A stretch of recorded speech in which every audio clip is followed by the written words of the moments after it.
খুব গর্বিত ও আনন্দিত মনে করছি, কারণ এই দিনটিতে আমরা সুযোগ পাই সমস্ত শিক্ষককে সমর্পিতভাবে সম্মান জ্ঞাপন করতে ও তাদের দীর্ঘ আদর্শ ও মূল্যবান বক্তব্যকে আদর্শস্বরূপ হৃদয়ের গভীরে স্থান দিয়ে বর্তমান থেকে দূরে সরিয়ে ভবিষ্যতে সমৃদ্ধ ও সুনির্দিষ্ট পথে নিজেকে সমাজের মুখে প্রতিষ্ঠিত করতে পারে। যিনি অন্ধকারে আলো সঞ্চালন করে, নিরাশায় আশা যোগায় এবং আমাদের বেঁচে থাকার জন্য প্রেরণা দেয়, তিনি হলেন আমাদের শিক্ষক। আজ 5ই সেপ্টেম্বর আমরা শিক্ষক দিবস উদযাপন করছি তাদের সম্মানার্থে, যারা আমাদের সকলের ভবিষ্যৎ উজ্জ্বল হোক তা নিশ্চিত করার জন্য প্রতিদিন কাজ করে। এই সুন্দর উপলক্ষে আসুন আমাদের সকল শিক্ষকদেরকে আমাদের শুভেচ্ছা জানানোর সুযোগ গ্রহণ করি, যারা আমাদের গঠনে অনবদ্য অবদান রেখেছেন। ডক্টর সর্বপল্লী রাধাকৃষ্ণন মহান পণ্ডিত এবং একজন চমৎকার শিক্ষক ছিলেন। শিক্ষকরা আমাদের সমাজের মেরুদণ্ড, তারা ছাত্রদের ব্যক্তিত্ব গঠনের মাধ্যমে বুদ্ধি পরিবর্তন ঘটায় এবং তাদেরকে দেশের আদর্শ নাগরিক হিসেবে গড়ে তোলে। ছাত্রছাত্রীর বৃদ্ধি ও বিকাশের উপর বিরাট প্রভাবের দিকে নজর দিলে একজনকে অবশ্যই একমত হতে হবে যে শিক্ষকতাই একটি মহৎ পেশা। কথায় আছে, বাবা মায়ের চেয়ে শিক্ষক পিতামাতারা ইতি আদেশ ব্যবহার করে রবীন্দ্রনাথ ঠাকুরের লেখা রবিবার সৌমুখীন ভূতের আসে তাড়াতাড়ি এদের ঘরে কাছে মস্ত বাবা গাড়ি রবিবার সে কেন মাগো এমন দেরি করে ধীরে ধীরে পৌঁছতে সকল ঘরের পরে আকাশ ঘরে তার বাড়ি বিভূতি সব আছে সে বুঝি না তোমার মতো গরিব ঘরের মেয়ে সৌমঙ্গল বুঝে থাকবার জন্যে বাড়ি ফেরার দিকে ওদের একটু অমর নেই। রবিবারকে কে যে আমার ভীষণ তারা করে ঘন্টাগুলো বাজে যেন 8 ঘন্টা করে। Good evening to all respected teachers, dear friends, and loving mothers and sisters.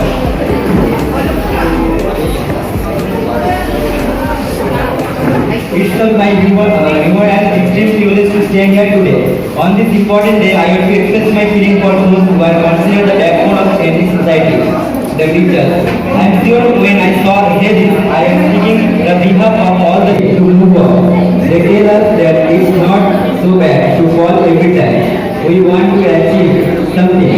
They are the ones telling us that the world will succeed in our way.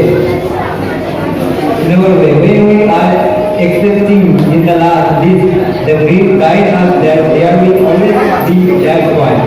Window open when all the doors seem closed in life. Teachers are our best friends and best critics. I go my round and offer my deepest gratitude to them, today and forever. Happy Teachers Day to you all. Thank you.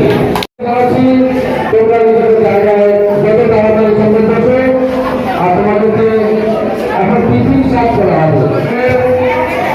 তোমরা নিজেদের জায়গায় বসো, নিজেদের জায়গায় যত তাড়াতাড়ি সম্ভব বসে, যারা টিফিন সার্ভ করবে তাদের সহযোগিতা করো। যারা টিফিন সার্ভ করবে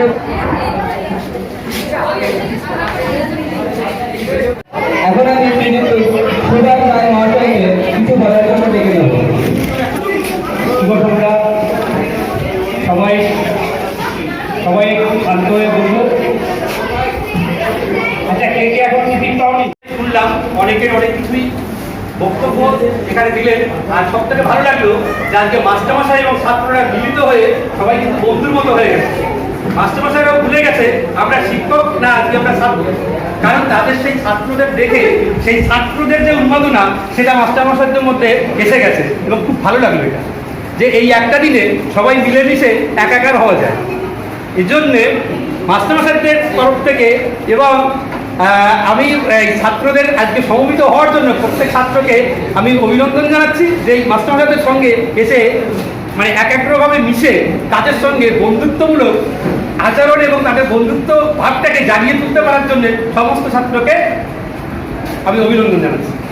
যাই হোক, বিশেষ করে একটি কথা বলছি, এদিনে বলার মতো আমার এত গুণীজন ব্যক্তিদের সামনে বলার মতো কথা আমার নেই, তবু কয়েকটা বলতে বলেছে যখন কয়েকটা কথা বলতেই হবে, তাই বলছি যে একটা জিনিস আমাদের হয়, নেক্সট স্যার বলে গেলেন যে আমাদের ভারতবর্ষের মাথা মানে মস্তিষ্ক, ছাত্রদের মস্তিষ্কের দামটা বাইরের দেশে অনেক বেশি দেয়।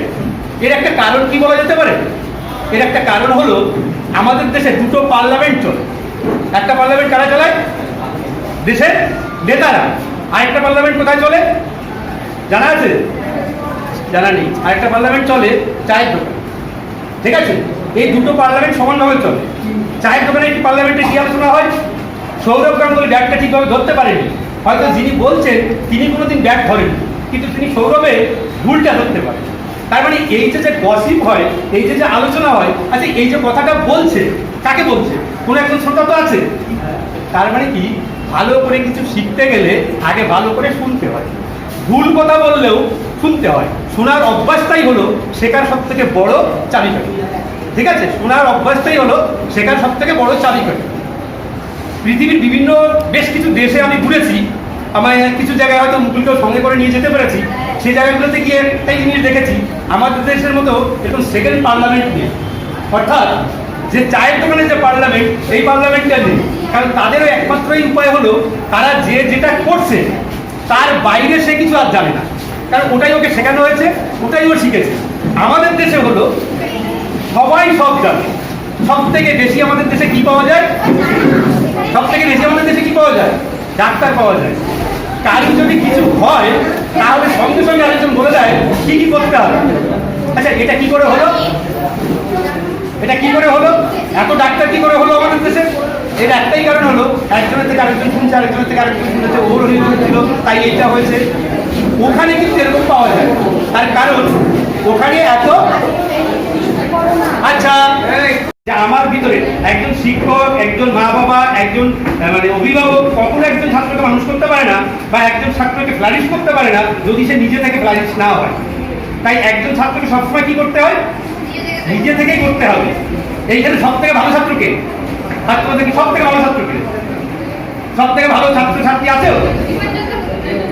একজন না? এরকম যে ভালো ছাত্র বা ছাত্রী এটা সে ভাবতেই পারছে না, তাহলে হবে কি করে? সে ভাবতেই পারছে না আমি হব। একটা পাহাড়ের চূড়ায় যদি ওঠার আগে একজন ভাবে কি বাবা এত বড় পাহাড় আমি উঠবো কি করে, তাহলে তো সে রথ হয়ে যাবে। সে তো ভাবতেই পারছে না আমি উঠবো কি করে। এখানে সমস্ত ছাত্রছাত্রী, আমি মনে করি প্রত্যেকটা ছাত্রছাত্রী ভালো, কিন্তু সে নিজেই ভাবতে পারছে না যে আমি ভালো ছাত্র। একজন মাস্টারমশাইকে ফুলের তোড়া দিয়ে সম্বর্ধনা দেওয়ার থেকে একজন ছাত্র যদি কৃতি হয়, ভালো হয়, সেটাই সেই মাস্টারমশাইয়ের কাছে সব থেকে বেশি বড় পাওনা এবং তার সব থেকে বেশি বড় সম্মান, যে এ আমার ছাত্র। কি মাস্টারমশাই ঠিক বললেন না? একজন ফুল দিয়ে বা এটা কিছু গিফট দিয়ে ছাত্র যে মাস্টারকে মানে সম্মান দিল, তার থেকে বড় সম্মান সে যদি প্রতিষ্ঠিত হয়, সে যদি বড় হয়, সে যদি শিক্ষিত হয়, সে যদি মানুষ হয়, তাহলে মাস্টারের কাছে সেই পাওনাটা সব থেকে বড়। তাই আমি প্রত্যেককে বলবো নিজের মধ্যে থেকে দাঁড়াবো, শিখবো। যে উদ্দেশ্য নিয়ে এখানে আসা, সেই উদ্দেশ্যটাকে বাদ দিয়ে কিছু করলে সেটা মাস্টারের কাছে কখনোই সেটা ভালো হয়। যে উদ্দেশ্য নিয়ে আসছি সেই উদ্দেশ্য যদি সফল হতে পারি, তাহলে তার থেকে বড় পাওনা শিক্ষকের কাছে আর কিছু হতে পারে না। তাই প্রত্যেককে বলবো, মুকুল স্যারের কোচিংয়ের আজকে বোধ হয় 12তম শিক্ষক দিবস নাকি? একটা দুটোতে বোধ হয় আমি উপস্থিত হতে পারিনি, বাকি সবগুলোতেই বোধ হয় উপস্থিত হয়েছি। সেই হিসাবে বলছি যে ভালো ভালো ছাত্রকে দেখেছি, তারা আজকে হয়তো সুপ্রতিষ্ঠিত হয়েছে বা ভালো জায়গায় হয়তো পৌঁছেছে। মুকুলবাবুর এই ধারাবাহিকতা বজায় থাক, এবং যেসব শিক্ষক মণ্ডলী দীর্ঘদিন ধরে ওনার সঙ্গে যুক্ত আছেন বা যারা ছেড়ে গেছেন কিছু কিছু, প্রত্যেককে আন্তরিক শুভেচ্ছা এবং প্রণাম জানিয়ে বা কিছু মানে সম্মান জানিয়ে আমি আমার বক্তব্য শেষ করলাম। আগামী দিন ভালো হোক, সবাই